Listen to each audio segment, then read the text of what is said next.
अस्सलाम वालेकुम या अली मदद कीअं आहियो दोस्तो। सभु ठीकु ठाक ख़ैरियत सां दोस्तो। तव्हां ॾिसी रहिया हिन टाइम असां पंहिंजी बाइक ते वेठा आहियूं। बाइक ते वेहण खां बाद में सिधो असां खैरपुर डिफेंस जी घिटियुनि में लही वियासीं दोस्तो। त ॾिसी रहिया आहियो हिन टाइम असां सुल्तान मस्जिद वटि पुॼी चुका आहियूं। छो त असां हिन टाइम सुल्तान मस्जिद पुॼण खां बाद असां डायरेक्ट जेको असां पुॼी विया आहियूं हिन टाइम ज़मज़म होटल ते दोस्तो।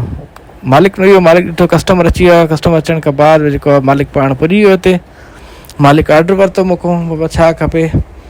चयोमांसि सिर्फ़ु मूंखे 3 मानियूं खपनि दोस्तो। 100 रुपए ॾिनो मां। 100 में जेको मूंखे 50 में वञी 4 मानियूं ॾिनी। 100 3 जे बजाए 4 मानियूं ॾिनी। 15 रुपए मानी हुई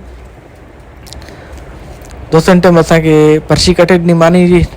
सिधो असां नान वारे वटि पुॼी वियासीं। नान हणे पियो दोस्तो। तव्हां ॾिसी रहिया हिन टाइम गर्मी में बीठासीं नान वठण जे लाइ।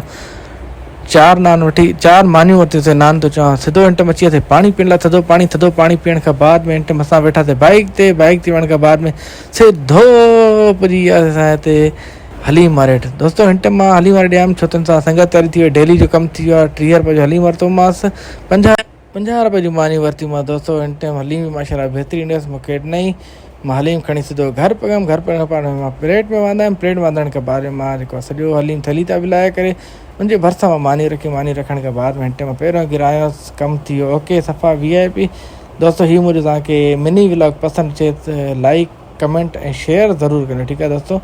छो त लाइक कमेंट ज़रूरु करियो दोस्तो। वॾी महिरबानी। अल्लाह हाफ़िज़। ज़ाइन में यादि इंशा।